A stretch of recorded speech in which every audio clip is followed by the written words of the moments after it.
एक minute.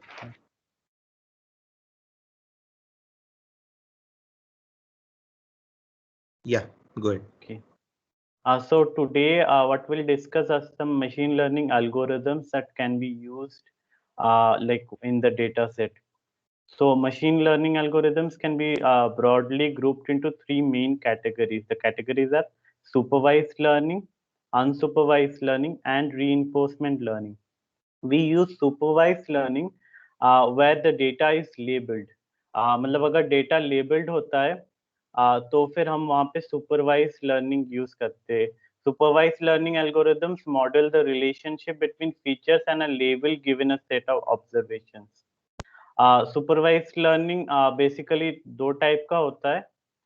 First one is classification and second one is regression. Classification is used when the target variable is discrete in nature, and second one, regression, is used when like continuous target variable. For example, classification हम ऐसे cases में use करते हैं जैसे मान लो types of disease classify कर रहे हैं, तो वहां पे डिस्क्रीट टाइप्स होता है, type A disease, type B disease.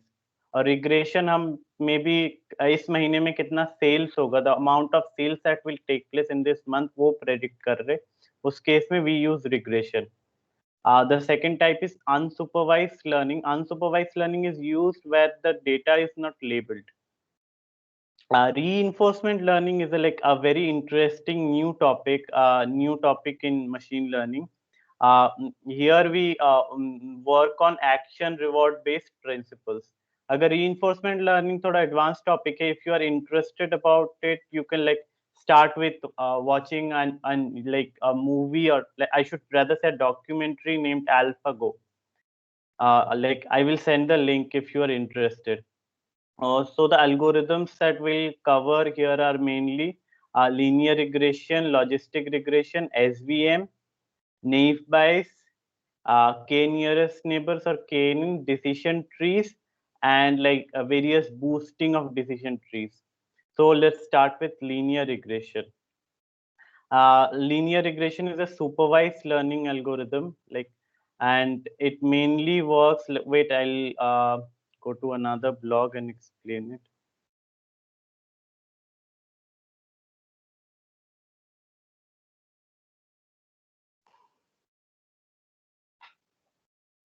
So this is how linear regression works. Linear regression, like line y equal to mx plus c format में एक लाइन बनता है जो क्लोजेस्ट पॉइंट से उसके. I think someone is waiting in the lobby. Dinesh. Yeah, admitted. हाँ, तो यहाँ पे y equal to m x plus c format में एक बेस्ट फिट लाइन बन जाता है, उसके हिसाब से प्रेडिक्शन होता है. लीनियर रिग्रेशन हम लोग वेरियस टाइप्स ऑफ चीज के लिए यूज कर सकते हैं, जैसे कॉस्ट ऑफ हाउसेस या फिर टोटल सेल्स, या फिर जहाँ पे लीनियर रिलेशनशिप होगा तुम्हारा एक्स और वाई के बीच में. मतलब टारगेट और जो तुम्हारा डेटा है, इन दोनों के बीच में लीनियर रिग्रेशन होगा, वहां मतलब लीनियर रिलेशन होगा, वहां पे हम लीनियर रिग्रेशन यूज कर सकते हैं. Next, logistic regression. Logistic regression sigmoid function use होता है, सिग्मॉइड फंक्शन के बेसिस पे होता है. ये होता है sigmoid function y equal to 1/1 plus e to the power minus x. The graph of it comes out to be like this. Log typically this is a graph of a sigmoid curve. यहाँ पे जो values होता है, the values of y lies between 0 to 1. Like for, if we place here like infinity, x equal to infinity is placed here, like this becomes 0 and y becomes 1. And like for all other values, if it is like negative infinity, the value of y becomes 0. So like sigmoid function में value 0 से 1 के बीच में लाई करता है. तो हम लोग क्या करते, मतलब 0 से 1 के बीच में आता है, so that means like a probability kind of output comes, because probability also lies between 0 and 1. Okay, सो हम यहाँ पे एक बाउंड्री मतलब थ्रेशोल्ड लगा देते हैं लॉजिस्टिक रिग्रेशन में, आइदर इट इज 0.7 और 0.5, कि 0.5 से ऊपर प्रोबेबिलिटी आया तो फिर like we'll classify into type A, else into type B. That's how we use logistic regression. Second is SVM or support vector machine. Support SVM is a supervised learning algorithm and that is generally used for classification. SVM, what SVM does is SVM generates a boundary to separate the two classes. Before creating the boundary, वो plot करके देखता है कि कहाँ पे वो boundary आना चाहिए ताकि like दोनों साइड में divide हो जाए. अगर बहुत ज्यादा क्लोज रहता है तो जनरली एसवीएम हम नहीं यूज करते. बाकी एसवीएम काफी अच्छा क्लासिफिकेशन के लिए यूज किया जा सकता है.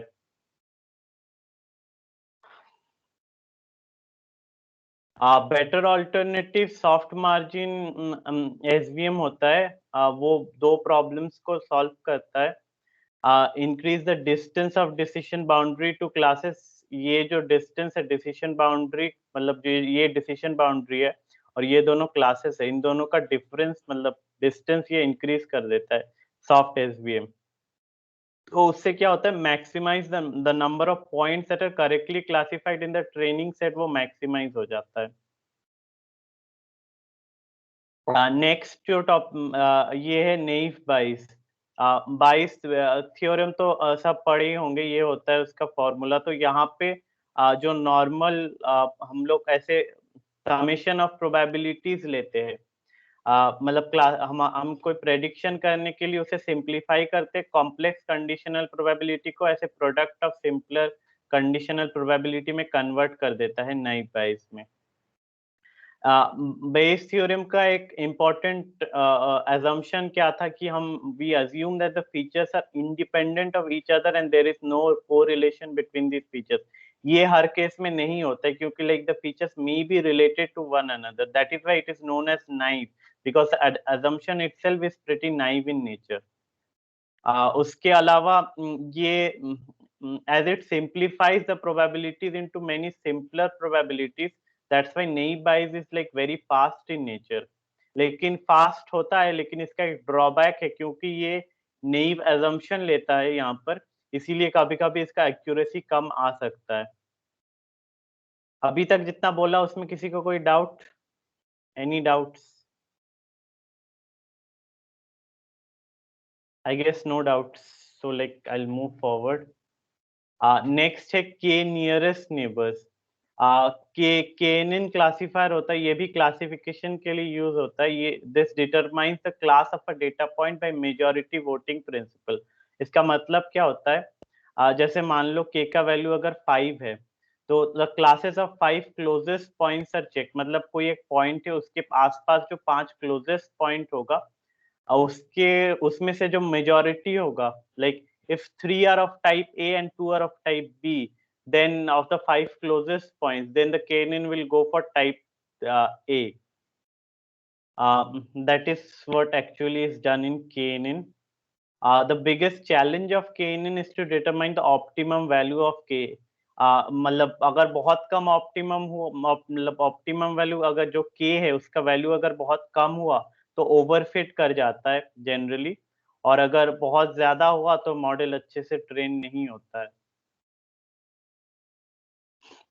उसके अलावा और एक और एल्गोरिदम है decision tree.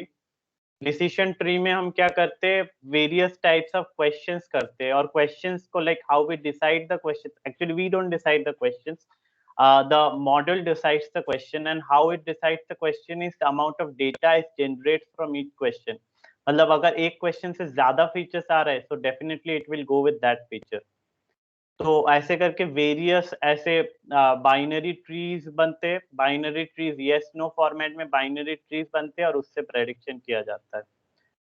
So as we can like the splits are not made randomly. ये जो होता है ये randomly नहीं होता है. The ones that result in the highest information gains are selected. यहाँ पे मतलब ये डिसीजन ट्री डिवाइड होता रहता है अनलेस एंड अनटिल ये प्रॉपरली क्लासिफाई कर पा रहा है. Like it can go like two like multiple layers, like a lot of layers until like properly it is classified. Next algorithm that we have today here is random forest supervised learning algorithm. Random forest algorithm में क्या होता है, ensemble किया जाता है using a technique called bagging. I will explain bagging now, but ensembling Dheeraj will explain ensembling a little later.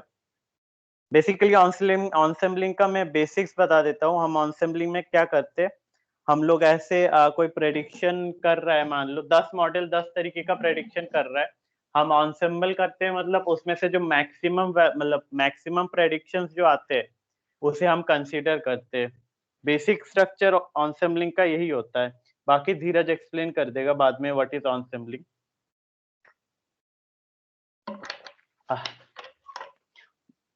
So यहाँ पे एक टेक्निक यूज होता है that is known as bagging. So like what is bagging? In bagging the decision trees are used as parallel estimators. यहाँ पे क्या कर रहे थे, यहाँ पे हम क्या कर रहे थे, यहाँ पे पैरेलली नहीं हो रहा था, यहाँ पे लेवल बाय लेवल हो रहा था, लेकिन यहाँ पे बैगिंग से क्या होता है, पैरेलल एस्टिमेशंस होता है. अगर मतलब जो वेरियस ट्रीज जो यहाँ पे यूज हो रहा है रैंडम फॉरेस्ट में, ये जितना रैंडम होगा, जितना मतलब कम कोरिलेटेड होगा, उतना अच्छा रिजल्ट देता है. Random forest is a like highly accurate model on many different problems. And यहाँ पे एक इम्पोर्टेंट पॉइंट ये है, random forest does not require normalization और स्केलिंग. इसका रीजन मैथमेटिकल होता है, अगर कोई इंटरेस्टेड है तो पढ़ सकता है. नेक्स्ट, अभी तक जितना बोला किसी को कुछ दिक्कत है, जल्दी तो नहीं हो रहा?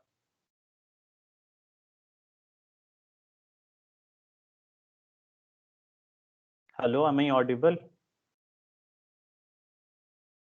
Hello. Yeah, you are. Okay, like so we'll move forward to the next algorithm, gradient boosted decision trees. तो एक और तरीके का डिसीजन ट्री होता है यहाँ पर. यहाँ पे डिसीजन ट्रीज को कंबाइन किया जाता है using a technique called boosting. Last इस रैंडम फॉरेस्ट में what we use was bagging, but here what we are using is boosting. Boosting का मतलब क्या होता है समझ लेते हैं. Boosting means combining a learning algorithm in series to achieve a stronger learner from many sequentially connected weak learners. What in bagging what we are doing, मतलब bagging में हम क्या कर रहे थे, पैरेलली कर रहे थे. लेकिन यहाँ पे हम पैरेलल नहीं ले रहे, यहाँ पे हम सीरीज ले रहे, एक के बाद एक वीक मॉडल्स वीक लर्नर्स को कनेक्ट कर रहे, जिनमें से उनमें से सब मतलब उनका सारे फीचर्स वीक नहीं होता, उनमें से कुछ फीचर्स उनका वीक होते हैं, कुछ फीचर्स बहुत अच्छे होते हैं. तो मतलब जो अच्छे फीचर्स होते हैं सबका वो अच्छे फीचर्स ले लेके मॉडल बहुत अच्छा बन जाता है. Like we take the best out of every weak person to make a strong person. It's like that. Boosting का मतलब यही होता है. So what each tree does is it tries to minimize the errors of previous tree. Trees in boosting are weak learners, but adding many trees in series and each focusing on the errors from previous one make boosting a highly efficient and accurate model. पिछले model के मतलब पिछला वाला जो problem था उसको solve करके फिर हम आगे बढ़ते हैं. तो फिर धीरे धीरे करके like in series like accuracy is added slowly and the accuracy increases. So like दो हाइपर पैरामीटर ऑप्टिमाइजेशन के बारे में भी बताएगा धीरज बाद में. Learning rate and n estimators are two critical hyper parameters for GBDT. Hyper parameters को optimise करने से ये मॉडल काफी अच्छा काम करता है. GBDT is efficient both on classification and regression tasks. So like we can use for both classification as well as regression tasks. And it provides more accurate prediction compared to random forest because ये series में होता है parallel की जगह, तो वो accuracy add हो जाता है और इसीलिए जनरली ये बेटर काम करता है. लेकिन रैंडम फॉरेस्ट से ये generally slow होता है. So like always in machine learning, like the accuracy always comes at some cost. अगर accuracy बढ़ रहा है तो definitely तुम्हारे resources ज्यादा use होंगे. मतलब जनरली यही लीनियर ट्रेंड रहता है इसका। So GBDT is very efficient, what we learned right now, and GBDT algorithm is so powerful that इस पर भी काफी काम किया गया और नए नए algorithms बनाए गए, जैसे XGBoost. XGBoost is a like very popular algorithm which has won like many Kaggle competitions और बहुत सारी चीजें जीता है, काफी अच्छा algorithm है। एक्सट्रीम ग्रेडियंट बूस्टिंग किया जाता है यहाँ पर, जैसे यहाँ पे बूस्टिंग यूज किया गया है ना, ग्रेडियंट बूस्टिंग यूज किया गया है डिसीजन ट्रीज में, वहां पे एक्सट्रीम ग्रेडियंट बूस्टिंग यूज किया जाता है, तो उससे और अच्छा हो जाता है। Light GBM for like faster things, light GBM was like made by Microsoft to implement it, और भी ऐसे सारे मॉडल्स है। पहले लाइट जीबीएम देख लेते। As I told before, light GBM is created by researchers at Microsoft. Finding the best place turns out to be the most consuming part of the learning process of decision trees.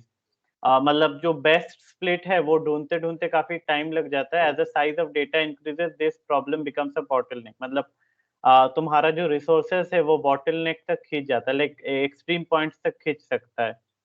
सो उसे overcome करने के लिए light GBM मतलब fast करता है, दो techniques use करता है। एक है तुम्हारा ग्रेडियंट वन साइडेड सैम्पलिंग, और दूसरा है एक्सक्लूसिव फीचर बंडलिंग। ये थोड़ा एडवांस टॉपिक्स है, इनको अगर तुम डिटेल में पढ़ना चाहते हो तो उसका लिंक हम दे देंगे। और उसके अलावा फाइन ये इम्पोर्टेंट टॉपिक एक और है XD boost, extreme gradient boosting, काफी इम्पोर्टेंट है क्योंकि इसमें काफी सारी चीजें, मतलब काफी सारे कॉम्पिटिशन्स जीता है, और कॉम्पिटिशन्स जीतने के लिए काफी यूजफुल होता है। एक्सट्रीम ग्रेडियंट बूस्टिंग में एक प्रॉब्लम ये रहता है कि हाइपर पैरामीटर्स ट्यून करने में काफी सारे हाइपर पैरामीटर्स होते हैं, like you can look here, काफी सारे हाइपर पैरामीटर्स होते हैं, इनको ट्रेन करने में काफी, मतलब इनको ट्यून करने में काफी टाइम लग सकता है। तो ये एक ड्रॉबैक है। अगर तुम्हारे पास टाइम है, रिसोर्स है, you can go for extreme gradient boosting, इससे काफी अच्छे रिजल्ट आ सकते हैं।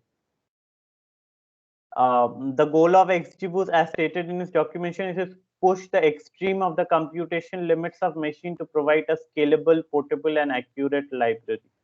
मतलब काफी तुम्हारा कंप्यूटेशनल पावर तो काफी यूज होता है, क्योंकि यहाँ पे एक्सट्रीम बूस्टिंग यूज किया जाता है, मतलब काफी ऐसे लाइक मेनी, बहुत सारे थाउजेंड्स एंड लैक्स सीरीज में रहेंगे एक साथ, तो उसमें काफी टाइम लगेगा, तुम्हारे रिसोर्सेस काफी यूज होंगे, तो लाइक एक एक्सट्रीम जो कंप्यूटेशनल लिमिट्स है उसे यूज करके scalable, portable and accurate library बनाया गया है।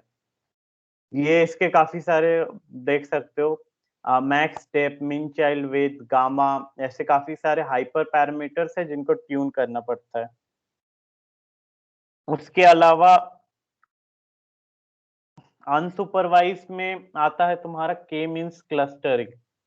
के मींस क्लस्टरिंग में क्या करते हैं हम, ऐसे के क्लस्टर्स में डिवाइड कर देते हैं डेटा को। अगर तुम्हारा डेटा लेबल्ड नहीं है पहले से, तो ऐसे डेटा को कुछ पैरामीटर्स लेते हैं, उन पैरामीटर्स की बेसिस पे के क्लस्टर्स में डिवाइड कर देते हैं और ऐसे क्लासिफाई करते हैं। तो इसके लिए ऑप्टिमम वैल्यू ऑफ के फाइंड करना ही मेन चैलेंज होता है। K means clustering is relatively fast and easy to interpret. It is also able to choose the position of initial centroids in a smart way that speeds up the convergence. जो centroid of the data है उसे easily अगर वो choose कर लेता है तो काफी जल्दी converge कर जाता है। उसके अलावा प्रिंसिपल कंपोनेंट एनालिसिस तो लास्ट वर्कशॉप में कवर कर लिया था, देख लेते हैं और कोई एल्गोरिदम है या नहीं है। अभी तक किसी को कोई डाउट है तो बोलो एल्गोरिदम्स के बारे में, बाकी लिंक दे देंगे, like you can read from it, और उसका इम्प्लीमेंटेशन भी तुम्हें मिल जाएगा ऑनलाइन।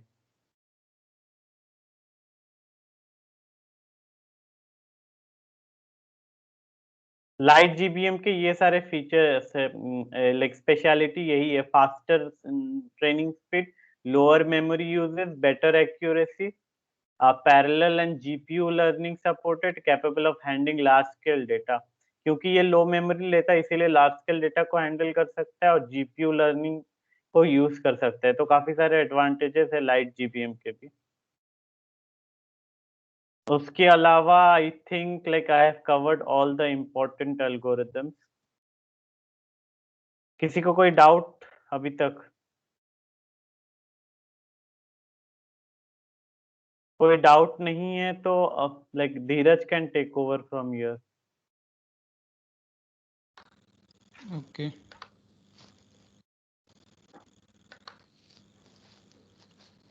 मेरी स्क्रीन विजिबल है ना?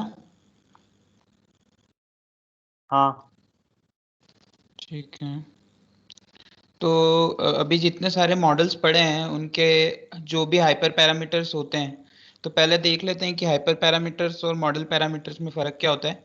तो जैसे न्यूरल नेट्स पढ़ाया होगा मोज़ेक की वर्कशॉप में, तो न्यूरल नेट्स में जो वेट्स होते हैं नोड्स के अंदर, वो हम जब मॉडल को ट्रेन करते हैं तभी वो जब मॉडल ट्रेन होता है तभी वो वेट्स मतलब जो पैरामीटर है वो उसकी वैल्यू वहाँ पे चेंज होती है। लेकिन हाइपर पैरामीटर्स क्या होते हैं, जैसे the number of layers in neural nets, जो हम पहले से डिसाइड करके एक स्ट्रक्चर बना देते हैं मॉडल का।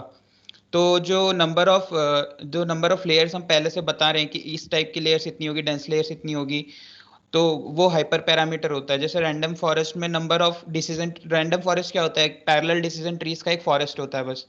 तो उसमें कितने नंबर ऑफ ट्रीज लेने हैं, हर ट्री की डेप्थ कितनी होगी, और मिनिमम स्प्लिट कितने होने चाहिए, कितनी लीफ नोड होनी चाहिए, वो सब जो है वो हाइपर पैरामीटर में काउंट होता है। तो बेसिकली जो हम पहले बता देते हैं कि एक हमारे मॉडल का स्ट्रक्चर क्या होगा, वो सारी चीज़ें हाइपर पैरामीटर्स में काउंट होती है। और जो मॉडल ट्रेनिंग के वक्त लर्न करता है, जैसे लीनियर रिग्रेशन में स्लोप क्या होगा लाइन का, वो सब, तो वो सारे मॉडल पैरामीटर्स में आते हैं। अब हाइपर पैरामीटर ट्यूनिंग की ज़रूरत क्यों पड़ती है, पहले क्वेश्चन ये आता है। तो हाइपर पैरामीटर ट्यूनिंग की ज़रूरत इसलिए पड़ती है क्योंकि हर डेटा सेट की नीड अलग होती है, हर डेटा सेट की मतलब हर डेटा सेट अलग टाइप का होता है। तो हमको हर मॉडल, अगर हम सेम ही मॉडल हर डेटा सेट पर लगा देंगे तो कोई मतलब सेंस नहीं बनता उस बात का, क्योंकि हर मॉडल सेम डेटा अलग अलग डेटा सेट पे अच्छा वर्क नहीं करेगा। तो हमको उस मॉडल को उस टाइप से कन्वर्ट करना पड़ेगा कि वो उस डेटा सेट के अकॉर्डिंगली सही वर्क करे। तो अब कोई टेक्निक होनी चाहिए ना, हम तो हर बार नहीं है कि 1 2 3 वैल्यू डाल के पैरामीटर, सपोज कोई सी पैरामीटर है कि मॉडल एक्स का, तो हम हर बार वैल्यू चेंज करेंगे और फिर चेक करेंगे डेटा सेट में, ये तो बहुत टाइम कंज्यूमिंग प्रोसेस है। तो कुछ ऑटोमेटिक प्रोसेस हमको ढूंढना पड़ेगी जिससे कि मतलब जो पैरामीटर्स है वो हमें सही भी मिल जाए और हमारा जो आउटपुट है वो बेस्ट हो। मतलब वो आउटपुट ऐसा होना चाहिए जो एक्यूरेसी को मैक्सिमाइज करे और लॉस को मिनिमाइज करे। तो वन बाय वन हम डिस्कस करेंगे कि कौन कौन से टेक्निक्स हैं। तो हम बेसिकली ये 4 टेक्निक्स डिस्कस करेंगे: मैनुअल, रैंडम, ग्रिड सर्च और ऑटोमेटेड हाइपर पैरामीटर ट्यूनिंग। तो मैनुअल सर्च तो डायरेक्टली नाम से क्लियर हो रहा है कि मैनुअली हमको वैल्यूज पुट करनी है। यहाँ पे मतलब एक बताया है बस एग्जांपल लेके, मतलब हमको उससे कोई मतलब नहीं है हमको। तो मैनुअल सर्च में देखते हैं। अब जैसे ये देखो, ये रैंडम फॉरेस्ट के जितने भी पैरामीटर्स हैं, अब जो भी ये बड़े बड़े मॉडल्स होते हैं जैसे रैंडम फॉरेस्ट, ग्रेडियंट बूस्टिंग, जैसे अभी वो एक्सजी बूस्ट जैसे बताया था, एक्सट्रीम बूस्ट जो बताया था अभी ऋत्विक ने, कि उसमें बहुत सारे पैरामीटर्स होते हैं तो उनको ट्यून करना बहुत मुश्किल होता है। तो मैनुअल सर्च में क्या होता है कि हम एक एक पैरामीटर की वैल्यू चेंज करेंगे, मतलब लेबर वर्क कर रहे हैं हम, एक एक पैरामीटर्स की वैल्यू चेंज करेंगे मैनुअली और चेक करेंगे कि परफॉर्म कैसे कर रहा है। मतलब तुमको एक्सपीरियंस से तुम करोगे अपने की, मतलब तुमने काफ़ी अगर काम कर रखा है तो तुम्हें थोड़ा मतलब वो होता है ना गट फीलिंग कि हम ये वैल्यू रखेंगे तो सही काम करना चाहिए, उस हिसाब से कि मैनुअली हम वैल्यूज रखते जाएंगे और चेक करेंगे कि इस पे सही काम कर रहे हैं। तो ये तो बहुत टाइम कंज्यूमिंग है लेकिन यूज़ करते हैं कुछ लोग। मतलब फिर रैंडम सर्च है कि हम एक रेंज ऑफ वैल्यूज़ दे देंगे। तो रैंडम सर्च में क्या होता है कि हम एक कोई पर्टिकुलर पहले हमको एक फंक्शन बताना पड़ेगा कि किसको मिनिमाइज करना है। फिर हम रैंडम सर्च में क्या करेंगे, रैंडमली वैल्यूज एक मतलब एक वो दे देंगे, हम एक रेंज दे देंगे कि इससे इसके बीच में रैंडमली सर्च कर सकते हैं। तो वो क्या करेगा, पहले ये बता देता हूँ ये क्या होता है। इसमें क्या कर रहे हैं हम लोग कि एक डेटा सेट को पहले के पार्ट्स में डिवाइड कर रहे हैं, फिर 4 पार्ट पे ट्रेन कर रहे हैं और 5th पार्ट पे प्रिडिक्ट कर रहे हैं। ऐसे ही हम करेंगे 5 बार करेंगे। तो पांचों पार्ट पे जो प्रिडिक्शन आएगा उसको उसका मीन लेके फिर उससे एरर निकालते हैं। इसको ये वो क्रॉस वैलिडेशन है, के मीन क्रॉस वैलिडेशन। तो अब हाँ, तो हम क्या देख रहे थे, रैंडम सर्च। हाँ, तो यहाँ पे देखो जैसे रैंडम सर्च में यहाँ पे इन्होंने बता दिया कि रेंज क्या होगी और क्या क्या डेटा टाइप क्या, मतलब इंट वैल्यू ले सकते हैं यहाँ पे। तो हमने रेंज दे दी और जिनकी डिस्क्रीट वैल्यू होती है उसमें तो डिस्क्रीट वैल्यू देना है। तो फिर ये रैंडमली पिक करेगा कोई सी भी वैल्यू और रैंडम कॉम्बिनेशन ट्राई करेगा। तो इसमें ये भी हो सकता है कि कोई रैंडम कॉम्बिनेशन अच्छा मिल गया जिससे हमारा आउटपुट जो है वो सबसे सही आ रहा है, और कभी ऐसा भी हो सकता है कि वो जो बेस्ट हाइपर पैरामीटर्स है वो हमें मिले ही नहीं, उससे कम वाले मिल गए। तो इसका प्रो भी है कि ये बहुत फास्ट काम करता है दूसरे के कंपैरिजन में, लेकिन इसका कौन ये है कि तुम लिमिटेशन ये है कि तुम मतलब कभी कभी मिस, मतलब मैक्सिमम टाइम तो मिस ही हो जाएगी कि हाइपर पैरामीटर की जो वैल्यू है जो सबसे बेस्ट आउटपुट दे रही है वो मिस हो गई हो। तो यही है कि ये फास्ट है बट उतना इफेक्टिव नहीं है। ये यहाँ पे विजुअलाइजेशन से बताया है कि हाइपर पैरामीटर जैसे यहाँ पे नंबर ऑफ ट्रीज चेंज करने से वैलिडेशन एक्यूरेसी पे क्या फर्क पड़ रहा है। तो तुम समझ सकते हो कि एक जो सिंपल मॉडल है और वो डेटा सेट, मतलब वो उस पर्टिकुलर डेटा सेट के लिए ट्यून्ड है, और एक अच्छा मॉडल है जो उस पर्टिकुलर डेटा सेट के लिए ट्यून नहीं है, तो वो जो सिंपल मॉडल होगा वो ज़्यादा अच्छा परफॉर्म कर जाएगा। तो पैरामीटर ट्यूनिंग करना बहुत इंपॉर्टेंट है। अब है ग्रीड सर्च। तो ग्रीड सर्च में क्या होता है कि हमने जैसे रैंडम सर्च में क्या होता है, वो रैंडम वैल्यूज पिक करता है, ग्रीड सर्च में सारी वैल्यूज को यूज करता है, मतलब सारे पॉसिबल कॉम्बिनेशंस ट्राई करता है। तो ये थोड़ा टाइम कंज्यूमिंग है as compare to random search, but तुम देख सकते हो कि हम यहाँ पे सारे कॉम्बिनेशन पॉसिबल कॉम्बिनेशन ट्राई कर रहे हैं। यहाँ पे ये 1,28,000 कॉम्बिनेशन ट्राई करेगा, तो ये उससे ज़्यादा टाइम कंज्यूमिंग है, लेकिन ये सारे कॉम्बिनेशन को ट्राई करेगा तो ये मतलब बेस्ट आउटपुट देगा ना, मतलब क्योंकि उसमें तो ये हो सकता है कि जो इसमें जो बेस्ट आउटपुट के हाइपर पैरामीटर है वो वहाँ पे ट्राई ना हुए हो, तो उसमें हम जब नंबर ऑफ इटरेशंस पास कर देते हैं, सपोज हमको इसमें इसको 5 बार ही चलाना है रैंडम सर्च को, तो 5 बार में इसको जो बेस्ट मिलेगा वही दे देगा। इसने जैसे यहाँ नंबर ऑफ इटरेशन 80 सेट कर रखे, तो 80 बार रैंडम कॉम्बिनेशन ट्राई करेगा, उसके बाद जो बेस्ट आउटपुट मिला वो हमको पास कर देगा, मतलब दे देगा हमको। इसमें ऐसा नहीं है, इसमें जितनी वैल्यूज हमने दे रखी है उनको उनके सारे पॉसिबल कॉम्बिनेशन ट्राई करेगा। तो जैसे कि पर्टिकुलर x1 की 2 वैल्यूज हैं और x2 की 10 वैल्यूज है, तो 20 कॉम्बिनेशन। वैसे ही जितनी वैल्यूज है उनके जितने पर्टिकुलर वैल्यू टाइप्स है उनको मल्टीप्लाई करके जितने कॉम्बिनेशन पर्टिकुलर बन सकते हैं उनको सबको ट्राई करके बेस्ट आउटपुट देता है। अब ये सबसे बेस्ट है कि ऑटोमेटेड हाइपर पैरामीटर ट्यूनिंग ये सब काम खुद से करता है। तो इसमें ये थोड़ा मतलब ज़्यादा स्मार्ट है as compare to grid search और रैंडम सर्च या मैनुअल सर्च। इसमें क्या होता है, हमें 3 चीज़ें देनी होती है। ये प्रोबेबिलिटी के हिसाब से काम करता है, मतलब ये प्रीवियस जो उसने हाइपर पैरामीटर यूज़ किया था, मतलब ये भी सीक्वेंस ऑफ हाइपर पैरामीटर्स पे काम करता है। तो पहले इसमें हमें 3 चीज़ें देनी होती है। एक ऑब्जेक्टिव फंक्शन जिसको हमको मिनिमाइज करना है, मतलब जैसे लॉस को हमको मिनिमाइज करना है, तो वो यहाँ पे हम कौन सा लॉस यूज़ कर रहे हैं, लॉस फंक्शन कौन सा यूज़ कर रहे हैं वो पास करना होगा। फिर डोमेन स्पेस, मतलब हमें हाइपर पैरामीटर्स के इनपुट देने होंगे कि मतलब हाइपर पैरामीटर्स की रेंज क्या होगी, कहाँ से कहाँ तक के यूज़ कर रहे हैं हमको।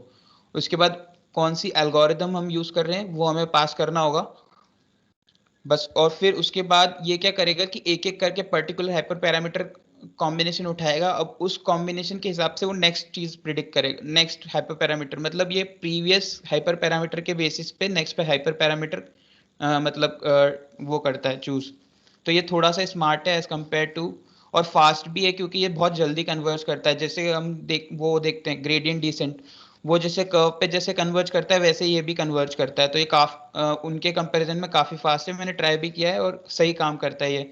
जैसे XG बूस्ट है, अगर उस पर तुम ग्रीड सर्च या ये सब लगा दोगे तो बहुत टाइम कंज्यूम हो जाता है बड़े डाटा सेट्स पे, तुमको बैठे रहना पड़ेगा 10-10 15-15 मिनट, तब तक वो काम ही नहीं करेगा। और ये है कि ये तुमको 1 या 2 मिनट में अच्छे रिजल्ट दे देगा, बेस्ट रिजल्ट, मतलब जो तुमने, मतलब मेरे साथ मैंने दोनों को यूज़ किया था तो मुझे ये बहुत सही रिजल्ट देता था। तो ये काफ़ी फास्ट है उनके कंपेरिजन में। तो बस यही है, इसमें यही 4 मेथड जो बेसिकली यूज़ करते हैं। सबसे ज़्यादा मेथड तुम यही यूज़ करोगे क्योंकि मतलब इसका बस थोड़ा कोड ही समझना थोड़ा मुश्किल होता है। ये स्पेस है जो हम सारे हाइपर पैरामीटर्स जहाँ पे पास कर रहे हैं, इसमें बस तुमको हाइपर पैरामीटर्स की मतलब समझने होंगे किससे क्या होता है, और उसके बाद तुम रेंज पास करोगे। तो ये हमारी स्पेस हो गई, ये हमारा ऑब्जेक्टिव फंक्शन है। तो हम एल्गोरिदम कौन सी यूज़ कर रहे हैं, मॉडल हम रैंडम फॉरेस्ट यूज़ कर रहे हैं। उसके बाद क्रॉस वैलिडेशन व्यू स्कोर, जो मैंने अभी तुमको समझाया था कि के पार्ट्स में डिवाइड करके फिर उनका मीन लेके हम चेक करते हैं। तो लॉस को इन्होंने क्या कर रखा है, माइनस ऑफ एक्यूरेसी, मतलब हमको एक्यूरेसी को मैक्सिमाइज करना है और लॉस को मिनिमाइज कर रहा है, इसलिए इन्होंने एक्यूरेसी को इन्वर्ट कर दिया, माइनस लगा दिया आगे। तो ये लॉस को मिनिमाइज कर देगा, एक्यूरेसी को मैक्सिमाइज कर देगा। CV=4, मतलब वही क्रॉस वैलिडेशन 4 पार्ट्स में डिवाइड करके ये फिर वही मीन लेगा, मतलब 3 पार्ट पे ट्रेन करेगा, 1 पार्ट पे टेस्ट करेगा, ऐसे 4 बार प्रोसेस अब रिपीट करेगा, उसके बाद उन चारों का मीन ले लेगा, वही है बस। अब ये बेस्ट क्या है, ये बेस्ट मतलब तुमको जो बेस्ट, अब तुम जब ये ट्रेन होगा तो इतनी बार ट्रेन होगा, तुम जाके देखोगे तो नहीं कि किस पे बेस्ट आ रहा है, तो ये एक फंक्शन है जो डायरेक्टली तुमको बेस्ट हाइपर पैरामीटर से वो दे देगा। तो जैसे यहाँ देख रहे हो तुम कि पूरा सारा खत्म होने के बाद ये बेस्ट हाइपर पैरामीटर सारे, और उसमें बेस्ट लॉस ये है -0.93, मतलब 93% एक्यूरेसी है इसकी। बस यही है इसका। तो अब इन सैम्पल्स पे आ जाते हैं। हाइपर पैरामीटर ट्यूनिंग में अभी तक किसी को कुछ प्रॉब्लम है क्या? ठीक है, अब इंसेम्बल्स पे आ जाते हैं। इंसेम्बल जैसे ऋतिक ने बताया था, सपोज करो कि इसमें जैसे एग्जांपल एक दे रखा है कि कोई एक मूवी क्रिएटर है, उसको अपनी मूवी का मतलब वो लेना है कि मूवी मूवी का जो क्या बोलते हैं,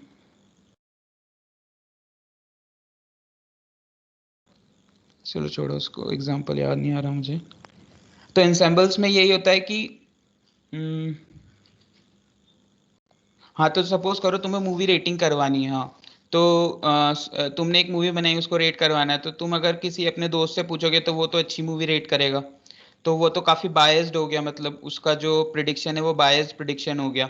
अब अगर तुम अपने 5 कलीग से पूछोगे तो उसमें से मैक्सिमम कलीग्स तो यही बोलेंगे कि मूवी अच्छी है, तो वो भी बायस्ड हो गया। लेकिन जब तुम 50 डिफरेंट पर्सन से मूवी रेट करवाओगे तो वो ज्यादा जनरलाइज्ड और रोबस्ट होगा ना, उसका जो भी है उसका जो कलेक्टिव प्रिडिक्शन है वो ज़्यादा सही होगा एज कम्पेयर टू जितना हमारा छोटा सैंपल स्पेस है उतना मतलब बायस्ड होगा वो।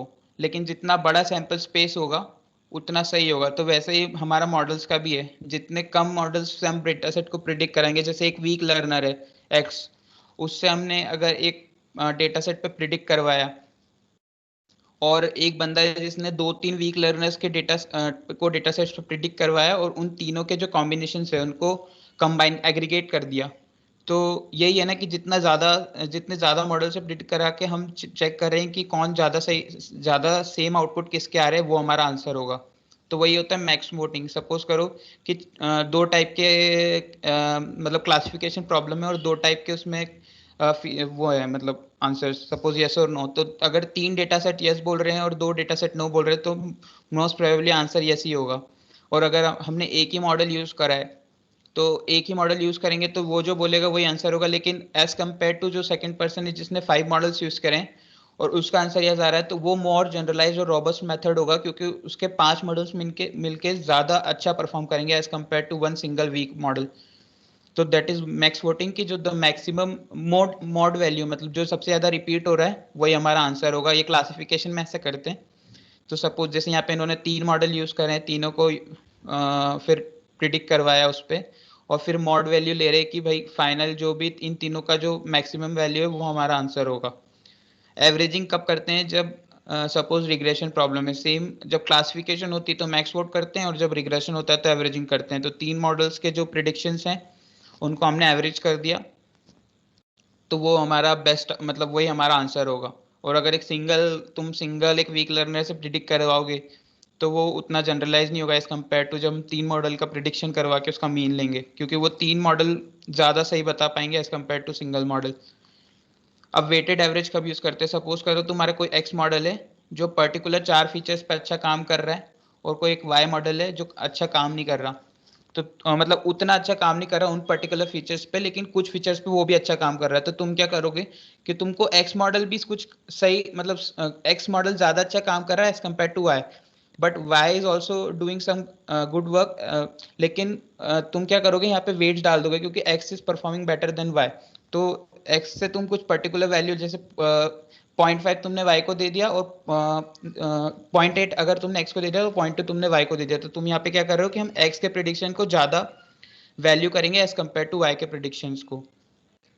तो यहाँ पे एक तरीके से हमने थोड़ा उसको फीडबैक दे दिया कि भाई हम इसके प्रिडिक्शंस को ज्यादा वैल्यू करेंगे एज कम्पेयर टू y वाले के, क्योंकि हमको पता है कि x ज़्यादा अच्छा परफॉर्म कर रहा है। लेकिन हमको तो मॉडल्स को कंबाइन करना है, तो यहाँ पे मॉडल्स को कंबाइन करना है तो हमने पहले उनके थोड़ा फीडबैक दे दिया कि जो अच्छा परफॉर्म कर रहा है उसकी वैल्यू, उसको हम ज़्यादा वैल्यू करेंगे एज कम्पेयर टू जो खराब परफॉर्म कर रहा है।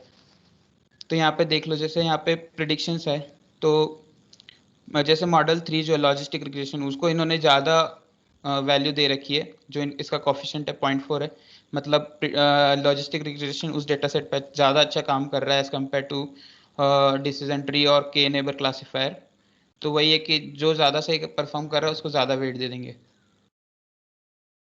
अब ये तो हो गया इंसेंबल। अब 2-3 और एडवांस इंसेंबल टेक्निक्स होती हैं, जैसे है स्टैकिंग।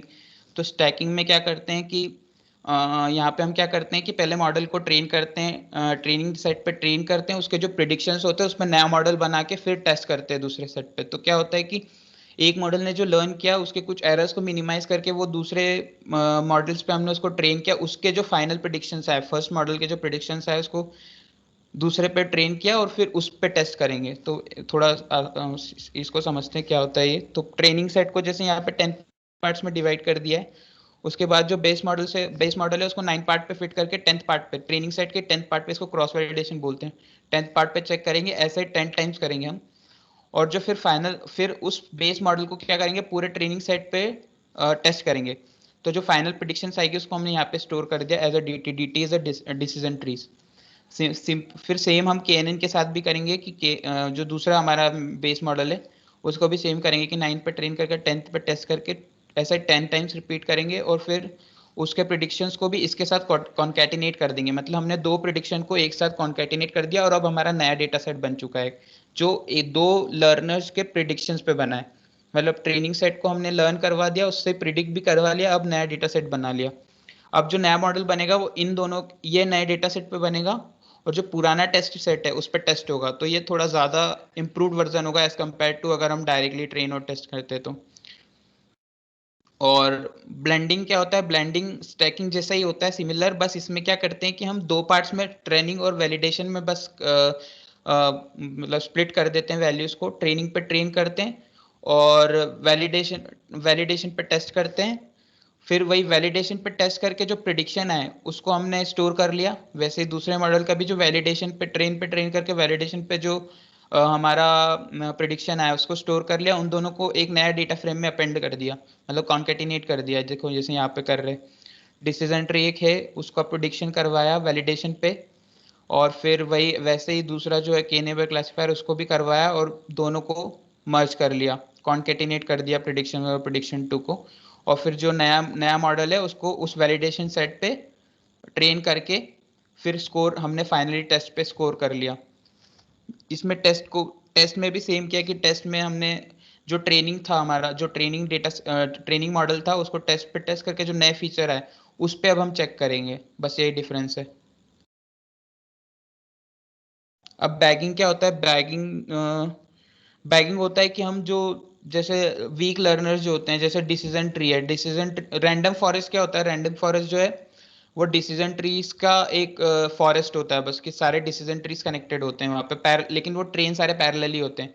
तो क्या होता है, सपोज करो डिसीजन ट्री एक वीक लर्नर है किसी डेटा सेट के लिए, तो हम क्या करेंगे कि रैंडम फॉरेस्ट क्या करेगा कि 10 डिसीजन ट्रीज ले लेगा। हमने जैसे number of estimators, random forest में एक हाइपर पैरामीटर होता है नंबर ऑफ एस्टिमेटर्स, उसको सेट कर दिया 10।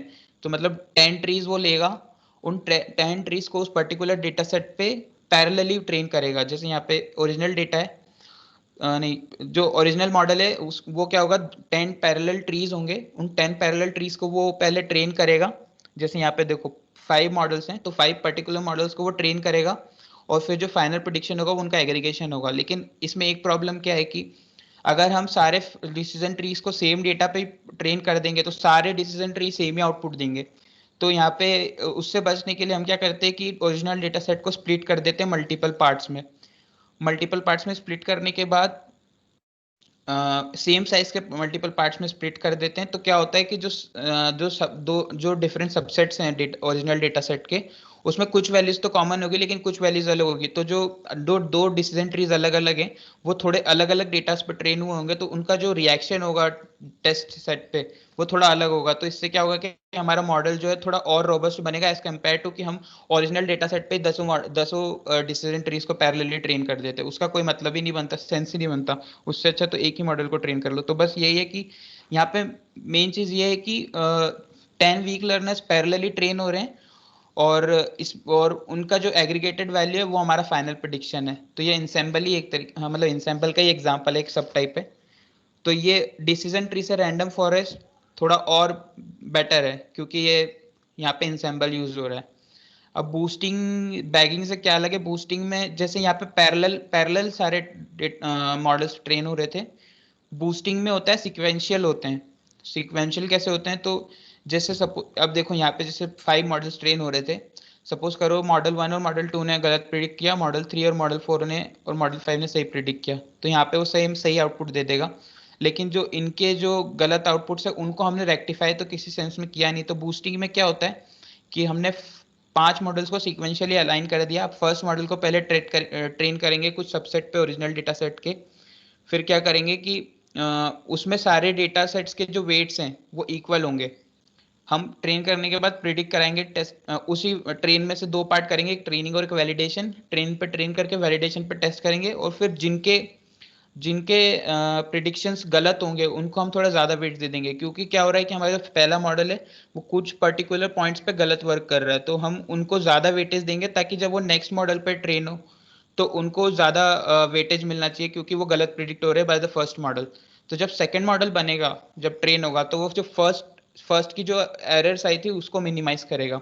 अब सेकंड सपोज करो फर्स्ट में 10 एरर्स आ रही थी, उसको तो मिनिमाइज कर दिया, और उसको मिनिमाइज करने के बाद 2-3 एरर्स अभी सेकंड मॉडल में भी आ रही, तो हम इसको इटरेट करते जाएंगे, और जो गलत प्रिडिक्शंस हो रहे हैं उनको वेट ज़्यादा देते जाएंगे, जिससे क्या होगा कि जो सिक्वेंशियली जो मॉडल्स हमारे हैं उस पाइपलाइन में, उससे वो प्रीवियस एरर को मिनिमाइज करता जाएगा, तो जो फाइनल हमारा मॉडल आएगा वो बेस्ट होगा उस पर्टिकुलर के लिए, डेटा सेट के लिए। तो यहाँ पे बैगिंग और बूस्टिंग के जो एग्जांपल्स हैं, बैगिंग का तो मैंने बता ही दिया था, रैंडम फॉरेस्ट जिसमें डिसीजन ट्रीज होते हैं, पैरेलली ट्रेन होते हैं। बूस्टिंग के हैं एडा boost, gradient boosting, extreme boost, light boost और कैटा बूस्ट। तो इतना ही था। अब किसी को कुछ डाउट हो तो बता दो।